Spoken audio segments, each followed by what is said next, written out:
सभी मित्रों को नमस्कार, गुड मॉर्निंग। और आज पुनः मैं एक बार आपके बीच उपस्थित हूँ smart study with LV sir के ऑनलाइन प्लेटफॉर्म पर। और हमने 2-3 दिन से लगातार राष्ट्रीय आय के तमाम प्रकार के जो डायमेंशन हैं, जो पार्ट हैं, जो हिस्सा हैं, उस पे चर्चा हमारी जारी है। और उसी से संबंधित आगे हम बात आज करना चाहेंगे। सब लोग जानना चाहते हैं कि प्रति व्यक्ति आय क्या है या पर कैपिटा इनकम क्या है। तो आज हम सबसे पहले प्रति व्यक्ति आय के बारे में आपको विधिवत तरीके से चर्चा करेंगे, ताकि कहीं भी प्रश्न आए, चाहे वो एकेडमिक लेवल पे आए, चाहे वह कंपटीशन लेवल पे आए, वो पूरी तरीके से एकदम क्रिस्टल क्लियर कर देंगे, ताकि आप अच्छे तरीके से क्वेश्चन को सॉल्व करें। चलिए आइए देखते हैं प्रति व्यक्ति आय है क्या। प्रति व्यक्ति आय, प्रति व्यक्ति आय किसके बारे में चर्चा करना है? प्रति व्यक्ति आय, जिसे अंग्रेजी में बोलते हैं पर कैपिटा इनकम, कि देश की प्रत्येक देश के नागरिकों के पास कितना आय। अब कैसे इसको जानकारी करेंगे कि प्रति व्यक्ति आय है क्या? अब प्रति व्यक्ति आय जानने के लिए सिंपल से एकदम बात है कि जो देश की कुल राष्ट्रीय आय क्या है, जो देश की कुल राष्ट्रीय आय है, अगर उसमें जो देश की टोटल पॉपुलेशन है या जो देश की कुल जनसंख्या है, अगर उससे आप डिवाइड करते हैं या उससे भाग दे देते हैं, जो निकल के आएगा वही क्या कहलाएगा बच्चों? प्रति व्यक्ति आय। तो क्या कह रहे हैं कि प्रति व्यक्ति आय बराबर आप लिख सकते हैं कि देश की कुल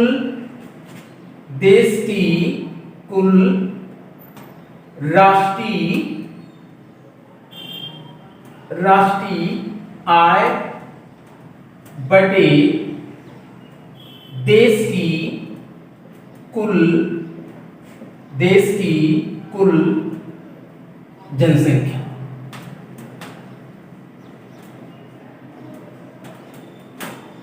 देश की कुल जनसंख्या।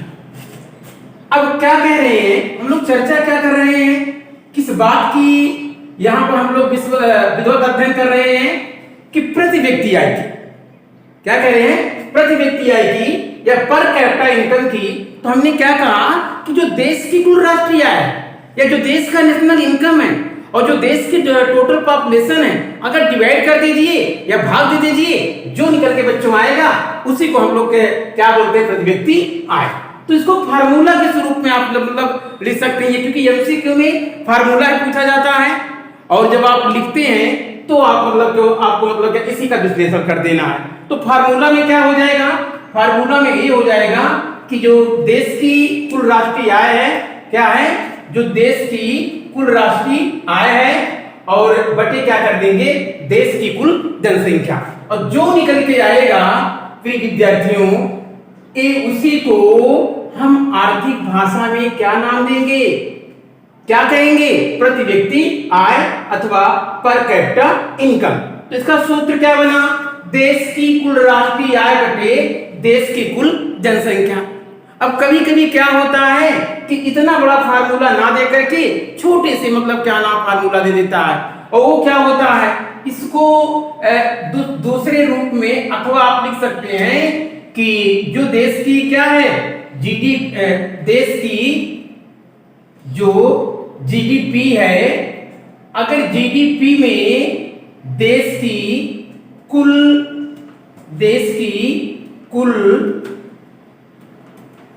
जनसंख्या,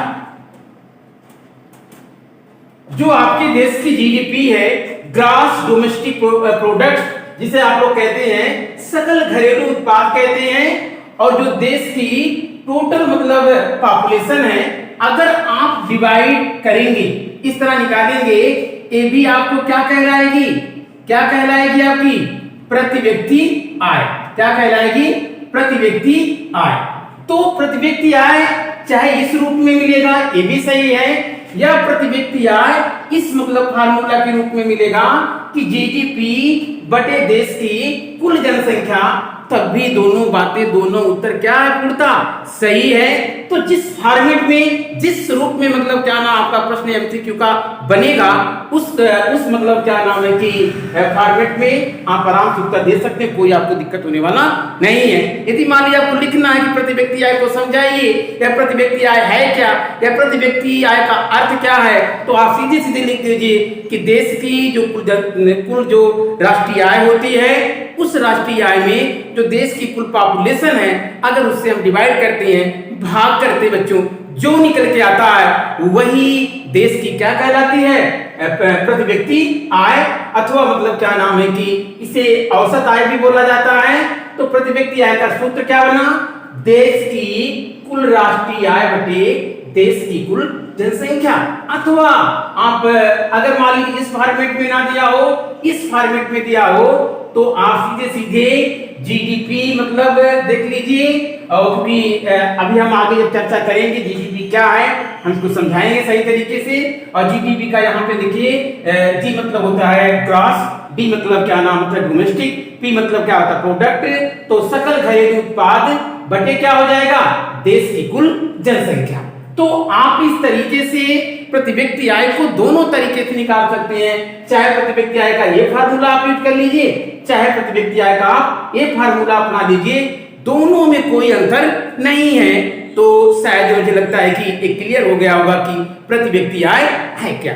अब इसके बाद हम लोग जानने का कोशिश ये करेंगे कि जो तमाम प्रकार के राष्ट्रीय आय से संबंधित आयोग बने हैं, और हाल के वर्ष में जो नया परिवर्तन हुआ है उसकी हम लोग चर्चा मतलब करने चल रहे हैं। तो आखिर क्या क्या चर्चा करना है, कुछ पुराने जो मतलब संगठन बने हैं उनकी हम लोग चर्चा कर लिया जाए, और कुछ जो मतलब क्या नाम है कि जो नए कमीशन बने, नए आयोग बने हैं, उनकी चर्चा कर लिया जाए।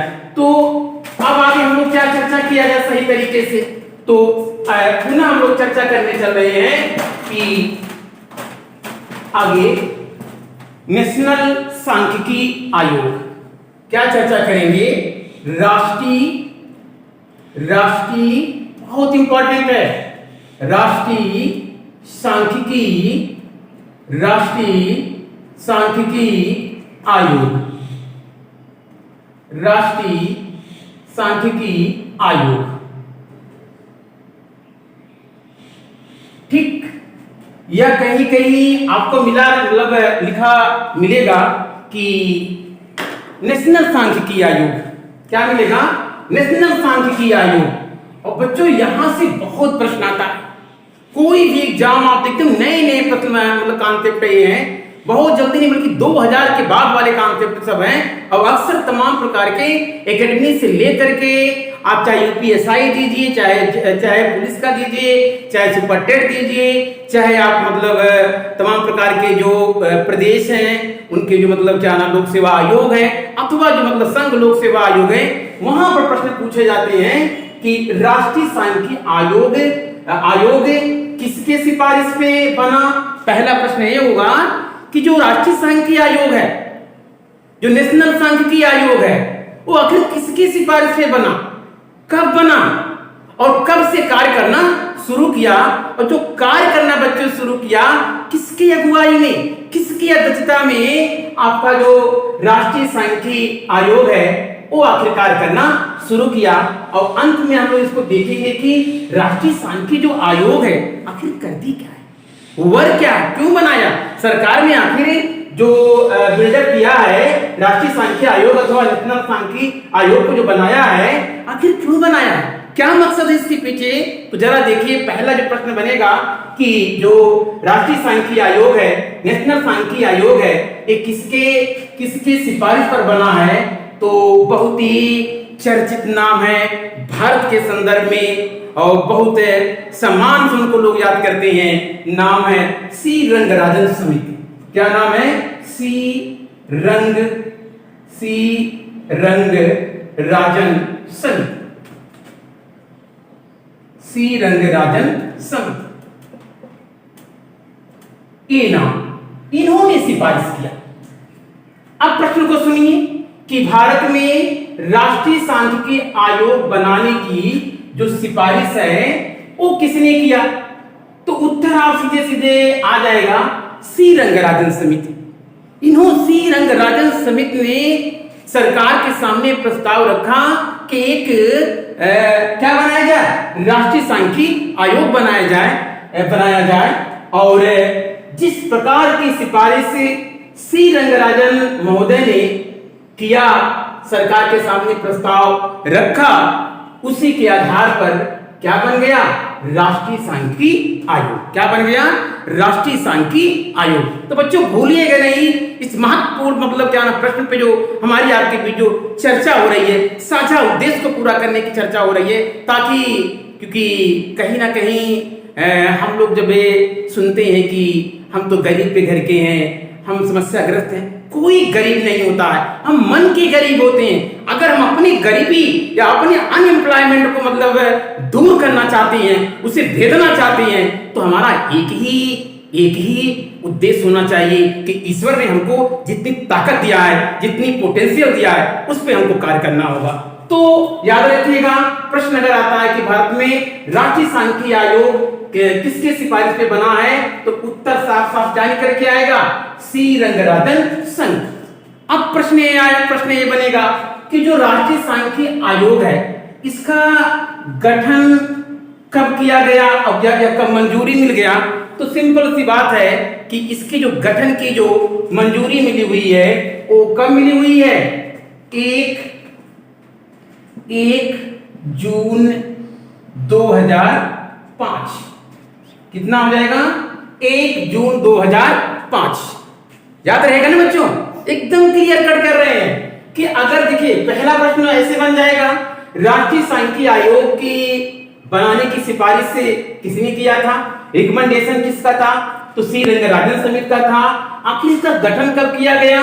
तो सीधी सी बात है कि इसका गठन 1 जून 2005 को पूरी तरीके बेटा भारत सरकार ने स्वीकार कर लिया। किसका प्रस्ताव था? सी रंगराजन का। क्या प्रस्ताव था? राष्ट्रीय सांख्यिकी आयोग बनाने का। और प्रस्ताव कब स्वीकार कर लिया? 1 जून 2005। अब यहां तक होने के बाद दूसरी सबसे बड़ा प्रश्न ये निकल के आता है, आखिर जो राष्ट्रीय सांख्यिकी आयोग है या नेशनल सांख्यिकी आयोग है, आखिर कार्य कब से करना शुरू किया? तो आप लोग याद करिएगा कि एक डेट और आपको याद रखना पड़ेगा, यही लिख दे रहे हैं आपके सामने ब्लैक बोर्ड पे, 12 जुलाई 2006। कितना? 12 जुलाई 2006। याद रखिएगा, 12 जुलाई 2006 को राष्ट्रीय सांख्यिकी आयोग कार्य करना शुरू किया। एकदम सिंपल प्रश्न ऐसे आएगा, बना कब? सरकार ने स्वीकार कब कर लिया? जून 2005 में। कितना? जून 2005 में। और कार्य कब शुरू किया? 12 जुलाई 2006 को। मगर एक और इससे लगा हुआ सबसे बड़ा प्रश्न ये आता है कि 12 जुलाई 2006 से जो राष्ट्रीय सांख्यिकी आयोग बनकर कार्य करना शुरू किया, आखिर किसके अगुवाई में शुरू किया? उसका अध्यक्ष कौन था? उसका मुखिया कौन था? कौन लीड रोल दे रहा था? तो बहुत बेहतरीन नाम आपके सामने आ रहा है, एक प्रमुख अर्थशास्त्री, आर्थिक सुझावकर्ता। आपको पता होना चाहिए जो गरीबी के मापन के संदर्भ में भारत में एमआरपी विधि का प्रचलन शुरू हुआ और जिसके प्रणेता के रूप में हम लोग जानते हैं, क्या नाम जानते हैं? सुरेश तेंदुलकर। क्या नाम कह रहे हैं? सुरेश तेंदुलकर। क्या नाम है बच्चों? सुरेश। क्या नाम है? सुरेश तेंदुलकर। चलिए, कई प्रश्न आपके सामने आज इंपॉर्टेंट निकल के आ रहे हैं कि जो राष्ट्रीय सांख्यिकी आयोग है आखिर किसकी अगुवाई में काम करना शुरू किया? तो सिंपल सी बात है, एकदम याद रखिएगा, सुरेश तेंदुलकर। आप सचिन तेंदुलकर का तो नाम सुना ही आप लोगों ने है, तो समझिए ऐसे याद कर लीजिए, ये भी तेंदुलकर, वो भी तेंदुलकर, मगर ये अर्थशास्त्री, वो मतलब एक महान बड़े प्लेयर। तो कहीं ना कहीं याद रखिएगा, जो राष्ट्रीय सांख्यिकी आयोग है वो सी रंगराजन समिति के अनुशंसा पर भारत सरकार ने इनके प्रस्ताव को 1 जून, कितना याद रखिए, 1 जून 2005 को मतलब स्वीकार कर लिया और अंततः 12 जुलाई 2006 से सुरेश तेंदुलकर की अगुवाई में राष्ट्रीय सांख्यिकी आयोग कार्य करना शुरू किया। तो बच्चों, हम लोगों ने देखा ये प्रिय विद्यार्थियों कि राष्ट्रीय सांख्यिकी आयोग किसके सिफारिश पे बना और कब बना ये भी देखा हमने, और किसकी अगुवाई में कार्य करना शुरू किया। अब सबसे बड़ी बात यह है, जो ये राष्ट्रीय सांख्यिकी आयोग है, आखिर उसका उद्देश्य क्या है, उसका मकसद क्या है। कोई भी आयोग अथवा उद्देश्य अगर बनता है तो सब लोग जानते हैं कि मकसद होता है। अरे हम आप यहाँ ऑनलाइन प्लेटफॉर्म में smart study with LP sir की क्लास में उपस्थित हुए हैं, तो यहाँ भी हमारा आपका उद्देश्य है, हम लोग साझा उद्देश्य लेके चल रहे हैं। तो कहीं ना कहीं हमको देखना पड़ेगा कि राष्ट्रीय सांख्यिकी आयोग जो जो तो 2006 से कार्य करना शुरू किया, आखिर उसका क्या उद्देश्य है। सिंपल सा एकदम बात बेटा, कि जो सांख्यिकी के संदर्भ में एक स्वायत्त के रूप में काम करना, किस रूप में, जो सांख्यिकी है उसके संदर्भ में एक स्वायत्त के रूप में काम करना, ऑटोनोमस बॉडी के रूप में काम करना, और तमाम प्रकार के जो सांख्यिकी से संबंधित तमाम प्रकार के जो कमीशन है, आयोग हैं, उनके संदर्भ में कहीं ना कहीं एक समन्वय स्थापित करना, कोऑपरेशन स्थापित करना, ताकि सही तरीके से आप कह लीजिए कि हमारा जो राष्ट्रीय सांख्यिकी आयोग है वो कार्य कर सके।